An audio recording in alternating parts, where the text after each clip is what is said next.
महंगे कपड़े नहीं, प्यार और भक्ति होनी चाहिए दोस्तों। मैंने एक सिंपल से फैब्रिक से ये लड्डू गोपाल जी की ड्रेस बनाई है, बहुत ही सिंपल फैब्रिक से। तो आपको बता देती हूँ इस ड्रेस के बारे में। ये मैंने फैब्रिक लिया है, एक सिंपल सा मेरे पास सिल्क का फैब्रिक था। इसके नीचे मैंने ये कॉटन का इनर लगा दिया है।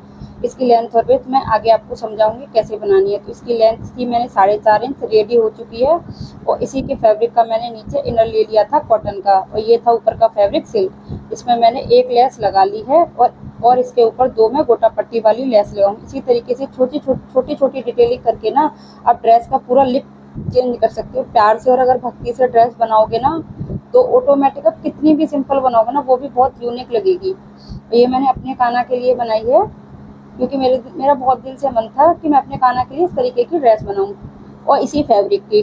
काफ़ी दिन से मेरे पास ये फैब्रिक बचा था। मैं हर वीडियो में बताती हूँ कि मैं अपने बचे हुए फैब्रिक से ही ये ड्रेसेस बनाती हूँ जो मेरे बुटीक पे होता है। तो देखिए मैंने ये एक लेस लगाई, उसके बाद मैंने ये 2 गोटा पट्टी वाली लेस लगाई।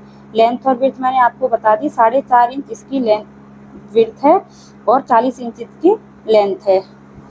और अगर आपके पास नीचे जो चौड़ी वाली लेस है ना वो भी ना हो तो आप इसी तरीके की सिर्फ गोटा पट्टी और प्लेन फैब्रिक से ये बहुत अच्छी बनती है।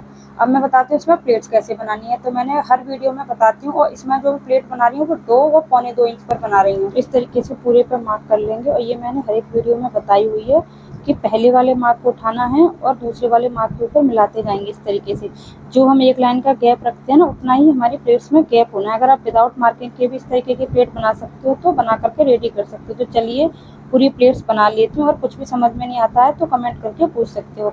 अब बन चुका है घेर। चोली के लिए कपड़ा ले लिया है, नीचे से 2 इंच है, ऊपर से 2.25 इंच है।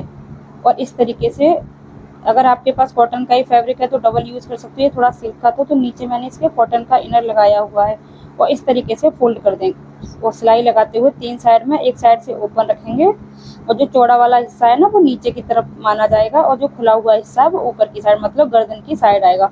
इस तरीके की चोली मुझे बहुत पसंद होती है कान्हा जी के लिए, क्योंकि वो बहुत कंफर्टेबल होती है, और लड्डू ना बहुत सुंदर लगते हैं इस तरीके की। और जो फुल जो फ्रॉक वाली ड्रेस बनाते हैं ना ऊपर जो बैसी वो मुझे थोड़ा सा कम पसंद होती है, क्योंकि अगर उनकी कमर थोड़ी बड़ी करनी पड़ती है तो चोली बड़ी हो जाती है, तो इतनी अच्छी सी नहीं लगती मेरे को। तो मैं इसी तरीके की चोली बनाती हूँ अगर हैवी ड्रेस बना रही हूँ तो भी इस तरीके से। और एक हमें पट्टी लेनी है 1.25 इंच की, और इस तरीके से उल्टी साइड पर मैंने इस तरीके से इसको सिल दिया है। इसको इस प्रकार से फोल्ड करना, वीडियो में आप ध्यान से देख सकते हो। और फोल्ड करते हुए सीधी लाइन ड्रॉ कर देंगे। और ये इतना भी हार्ड है या सिल्क का फैब्रिक नहीं है जो लड्डू के चूल्हे, ये बहुत सॉफ्ट वाला सिल्क है। और ये बचे हुए फैब्रिक से आप भी बना सकते हैं। अगर आपके पास फैब्रिक बचा हुआ भी नहीं है तो मार्केट से ला सकते हो, इतना ज़्यादा महंगा फैब्रिक नहीं आता है। और ये गोटा पट्टी भी बहुत सस्ती आती है। और देखिए बहुत ही कम खर्चे में ये ड्रेस घर पर भी बन करके रेडी हो सकती है।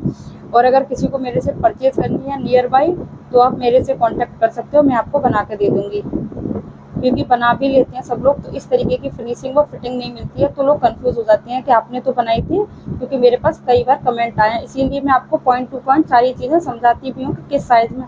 अगर थोड़ा बहुत 19-20 होता है, अगर आप पर्सनल अपने कान्हा जी के लिए बना रहे हो तो एक टाइम आपने जो गलती किया नेक्स्ट टाइम आप उस गलती को ना करोगे तो बिल्कुल परफेक्ट आएगी। तो देखिए चोली हो चुकी है बन करके कंप्लीट। अब इसका सेंटर निकालेंगे कि इसका सेंटर क्या है।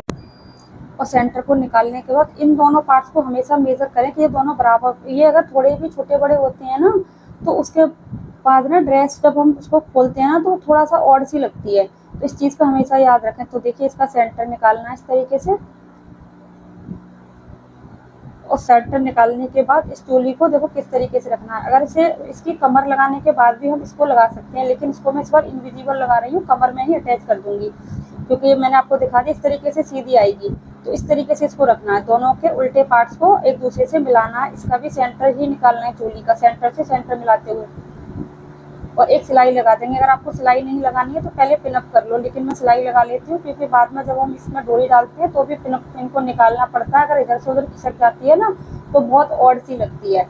तो पहले एक मोटी सिलाई लगा लो, बस इसको थोड़ा सा अटैच कर दो। और फिर से आप 1.5 इंच की पट्टी ले सकते हो, 1.25 इंच की पट्टी ले सकते हो। इस तरीके से मैंने ये पट्टी कट कर ली है। इस पट्टी को आप इसमें अटैच करेंगे जो इसका नेफा बनाएंगे। तो देखिए जितनी भी कमर है ना उससे हमें 1 इंच एक्स्ट्रा लेनी होती है, लेकिन मेरे पास ये पट्टी पड़ी थी, मैंने इसको मेजर नहीं किया, बस ऐसे ही उठा ली। ये बड़ी है उससे मतलब, इस तरीके से मैं इसको लगा लूँगी और जो एक्स्ट्रा होगी उसे हम कटिंग कर देंगे। हमेशा पट्टी को बैक साइड से ही लगाएं, क्योंकि जब हम सीधी साइड में पलटेंगे ना तो फिनिशिंग बहुत अच्छी आएगी। क्योंकि अगर हम आगे से लगा देंगे, इधर की साइड पलटेंगे तो ऊपर की तरफ अगर सिलाई देगी तो वो बहुत गंदी लगेगी। तो इस हमेशा पट्टी को बैक साइड से ही लगाएं। अब इसको इस तरीके से पलटेंगे, जो भी एक्स्ट्रा फैब्रिक होगा उसे हम कट करके निकाल देंगे। इस तरीके से इसे पलटना है और इसके अंदर डोरी इंसर्ट करेंगे। तो देखिए मैंने ये डोरी ले ली है। ये डोरी बहुत ही सस्ती आती है। अगर एक बार भी आप एक रोल लेंगे ना, वो आपके काफ़ी दिनों तक चल जाएगा। इस तरीके वाली जो हम ड्रेस बनाते हैं ना, तो ये अगर आप 3 नंबर को या 5 नंबर को भी पहनाते हो ना, तो भी ये उनके फिक्स हो जाती है। तो इस ड्रेस से एक बेनिफिट ये होता है, अगर आप 4 नंबर की ड्रेस बना भी रहे हो तो वो 3 नंबर वो 5 नंबर में फिक्स हो जाएगी। इसके थोड़ा सा घेर में थोड़ा बहुत डिफरेंस हो जाए, जैसे कि घेर बड़ा हो गया, लेकिन घेर तो चल जाता है। चोली में होती है चोली का एडजस्ट करना, तो ये 5 नंबर को भी फिक्स हो जाती है, इस तरीके से भी हो जाती है। तो जब आप लड्डू की एक बार ड्रेस बनाए ना, तो एक बार आप लोग गलती करोगे, अगर घर में पर्सनल अपने लिए बना रहे हो, मैं ज़्यादातर सभी साइज़ की बनाती हूँ, और इस जो नीचे जो मैंने चोली लगाई थी उसको इस तरीके से आगे की तरफ निकाल लेंगे, जो उसके साथ के साथ इधर की साइड में होकर के इस पर सिलाई आ जाएगी एक। तो आपको दोबारा से एक्स्ट्रा सिलाई इसके ऊपर नहीं लगानी होगी। इस चोली को हम बाद में भी लगा सकते हैं, डोरी लगाने के बाद। वो मेरे आपने पुराने वीडियोस में देखा भी होगा। अगर इस तरीके से आप चोली बना रहे हो ना, तो जो चोली की लेंथ है उसको ½ इंच और बढ़ा लो। जैसे मैंने इसको 2.5 इंच लिया था, तो आप उसको 3 इंच ले लो। अब जो भी एक्स्ट्रा है उस डोरी को हम कटिंग करके निकाल देंगे। जब हम इस पर प्रेस करेंगे ना, तो ये बहुत सुंदर बनेगी। और आप लोग देख भी सकते हो कितनी सुंदर लग रही है ये पोशाक।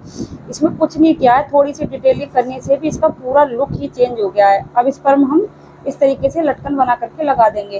तो देखिए आज इस वीडियो में आपको 2 टॉपिक सीखने को मिले हैं। पहला मिला है ड्रेस तो बनाना ही, साथ में लटकन बनाना। इस तरीके से आपको चौकोर पीस लेना है और लटकन को सीधी साइड में इस तरीके से सिल के रख देना है। और इसको बताती हूँ कि पलटेंगे कैसे। जो भी एक्स्ट्रा फैब्रिक है इस तरीके से आप ब्लाउज में भी लटकन बना सकते हो, जिससे कि इनविजिबल बन जाए। जो कॉर्नर है उसको हम इस तरीके से बाहर की तरफ निकालेंगे। जो हमारा कॉर्नर था, इस कॉर्नर को कट भी कर सकते हो। ये बहुत छोटा सा बनता है, तो थोड़ी सी दिक्कत होती है। जब इसे आप ब्लाउज में बनाओगे ना, तो ये बहुत अच्छे से बन करके कंप्लीट होगा। बहुत ही सुंदर, बहुत ही फिनिशिंग के साथ हमारा ये लटकन बन करके कंप्लीट होता है। देखिए इस तरीके से इसको बिल्कुल बराबर की तरफ से मिलाएंगे, इन दोनों पार्ट्स को जिसमें हमने डोरी डाली थी। अगर आपको इस तरीके के लटकन सीखना है तो मेरे चैनल पर इसकी वीडियो भी पड़ी हुई है प्रॉपर, जो मैंने कई बार बताई हुई है, शॉर्ट्स भी हैं कि इस तरीके के लटकन हम कैसे बनाएंगे। फिर भी अगर आप कमेंट करोगे तो मैं आपको प्रॉपर इस तरीके का लटकन बनाना बता दूंगी। तो देखिए लटकन भी बन करके रेडी हो चुकी हैं। तो मेरी ड्रेस हो चुकी है कंप्लीट। तो देखो कैसी लगी हुई है मेरी यह पोशाक। देखिए ये मैंने बहुत ही ज़्यादा कॉस्टली नहीं है, 20 रुपये मीटर वाली ये वाली लेस है और 5 रुपये मीटर ये कोटा पट्टी आ जाती है। ये एक छोटा सा फैब्रिक है। देखो कितने सस्ते में कितनी प्यारी सी ड्रेस बन के कम्प्लीट हो जाती है। मेरे जो नियर बाई कस्टमर देख रहे होंगे वो यही बोलेंगे देती तो इतना महंगी है, लेकिन इसमें मेरी मेहनत भी तो लगती है, उसका भी तो देखो। और मुझे तो काम करना है, लेकिन आपको मेरे पास मार्केट से सस्ती और अच्छी ड्रेस मिलती है। ओके फ्रेंड्स, फिर मिलती हूँ नेक्स्ट किसी इंटरेस्टिंग वीडियो के साथ। थैंक्स फॉर सभी को। अगर आपको मेरी ड्रेसेस अच्छी लगती हैं तो प्लीज़ मेरे चैनल पर विजिट करें। मैं आपको बनाना भी सिखाती हूँ, सेल भी करती हूँ। और अगर कोई भी आपको समझ में नहीं आता तो आप मेरे को कमेंट करके पूछ सकते हो। इस तरीके से मैंने बहुत सारी ड्रेसेस बनाई हुई हैं, कॉटन की हैं, साड़ियाँ अलग अलग साइज़ में भी। अगर किसी को परचेज़ करनी है तो आप मेरे से कॉन्टैक्ट कर सकते हो। और मेरी ड्रेसेस जितनी अच्छी हो इतनी बेस्ट बनती हैं ना, इनकी क्वालिटी मैं बेस्ट टू बेस्ट देती हूँ। मैं हमेशा क्वांटिटी से ज़्यादा क्वालिटी पर ध्यान देती हूँ। तो क्वालिटी है मेरी ड्रेसों में, आपको ज़रूर मिलेगी। इस चीज़ की तो मैं फुल गारंटी लगती हूँ कि मेरे ड्रेसों की ना क्वालिटी आपको बेस्ट मिलेगी। अगर किसी को परचेज़ करनी हो तो मेरे से कांटेक्ट हो। ओके फ्रेंड्स, नेक्स्ट वीडियो किस पर बनाऊँ ये भी आप मेरे को कमेंट करके बता सकते हो। अगर किसी को और भी पर्सनल क्वेश्चन पूछना है तो आप मेरे को इंस्टा या फेसबुक पर भी कनेक्ट कर सकते हो। तो please supported me, like share and subscribe. अगर कोई मिस्टेक है तो वो भी आप मेरे को बोल सकते हो। राधे राधे सभी को।